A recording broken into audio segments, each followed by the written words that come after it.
ससुराल का जिम्मेदारी। आज संजू के ससुर जी की सेहत में थोड़ा बहुत सुधार हो रहा था। संजू खुश थी अपने फैसले से। आज से 7 महीने पहले जब संजू ने अपने सास ससुर को अपने साथ रखने का फैसला लिया था तो उसकी सहेली ने उससे कहा था कि संजू, कहाँ झंझट में पड़ रही है तू, क्यों अपने सास ससुर को अपने साथ ले आई। आजकल कौन रहना चाहता है सास ससुर के साथ, पछताएगी तू एक दिन। जॉब के साथ साथ सास ससुर को देखना बहुत मुश्किल है। लेकिन संजू ने किसी की नहीं सुनी और आज संजू अपने फैसले से खुश थी। आज से 7 महीने पहले संजू और विवेक की शादी बड़े ही धूमधाम से हुई। दोनों एक ही ऑफिस में काम करते थे। ससुराल में जेठ जेठानी सास ससुर थे। एक ननद थी जो शादी करके ससुराल में सुखमय जीवन जी रही थी। ससुर जी रिटायर ऑफिसर थे जो 2 साल पहले पैरालाइसिस से ग्रसित हो गए और बिस्तर में ही थे। दोनों की जॉब दूसरे शहर में थी तो ससुराल कम ही आना जाना हो पाता था संजू का। लेकिन जब भी आती तो जेठानी जी सीमा का स्वभाव घर वालों के लिए कुछ अलग ही रहता। बड़ी बहू से रोज ही अपमानित होती थी सास कमला जी। घर में सब कुछ जेठानी जी के हिसाब से चलता था। कमला जी चाहती तो सीमा को हर बात का जवाब दे सकती थी, लेकिन एक तो पति की बीमारी से परेशान थी, फिर बात बढ़ाकर घर में क्लेश नहीं करना चाहती थी। ससुर जी बिस्तर पर थे तो उनकी देखभाल और ज़्यादातर घर के काम सासू माँ ही किया करती थी। प्रेम आदर ये शायद जेठानी जी की डिक्शनरी में थे ही नहीं। घर में क्लेश ना हो इसलिए सासू माँ चुप ही रहती थी। ससुर जी की पेंशन का लेखा जोखा भी सब जेठ जी करते। शादी के बाद संजू का पहला करवा चौथ था तो 2 दिन की छुट्टी लेकर संजू विवेक के साथ घर आ गई। करवा चौथ के लिए संजू ने सास और जेठानी के लिए भेंट में देने के लिए साड़ियाँ ली थी।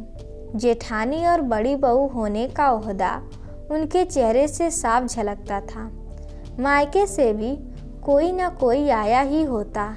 सीमा के बस उनकी आवभगत में लगी रहती जेठानी जी। कभी घंटों फ़ोन पर बात तो कभी मार्केट निकल जाती। ससुराल की जिम्मेदारी को भूल वह अपने मस्त में। देखो संजू, ये साड़ियाँ कैसी लग रही हैं? सीमा ने संजू से पूछा। बहुत सुंदर है भाभी, आपकी पसंद अच्छी है।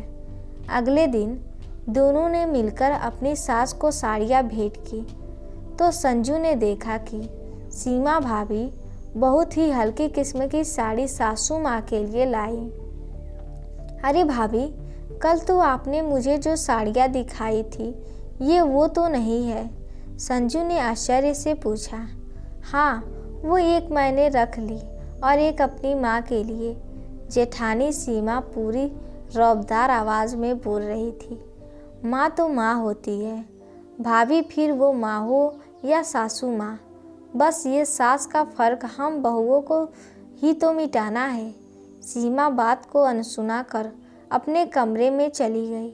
अगले दिन संजू चश्मा लगा और विवेक के साथ सासू माँ और ससुर जी का सामान देख सीमा आश्चर्यचकित होकर बोली, आप लोग कहीं जा रहे हैं क्या?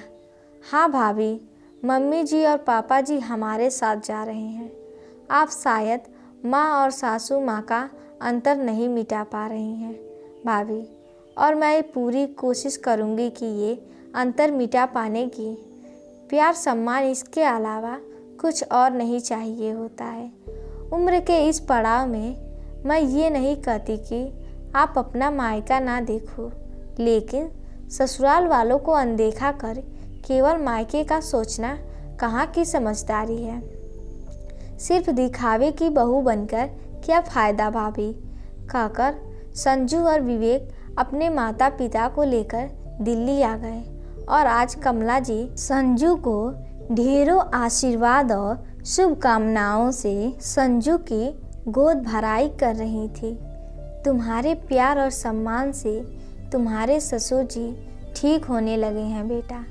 घर में यदि सकारात्मक माहौल मिले तो शरीर में भी सकारात्मक ऊर्जा का संचार होता है, जो यहाँ तुम्हारे ससुर जी को मिला। भगवान तुझे स्वस्थ बच्चे से नवाजे, यही दुआ है दिल से।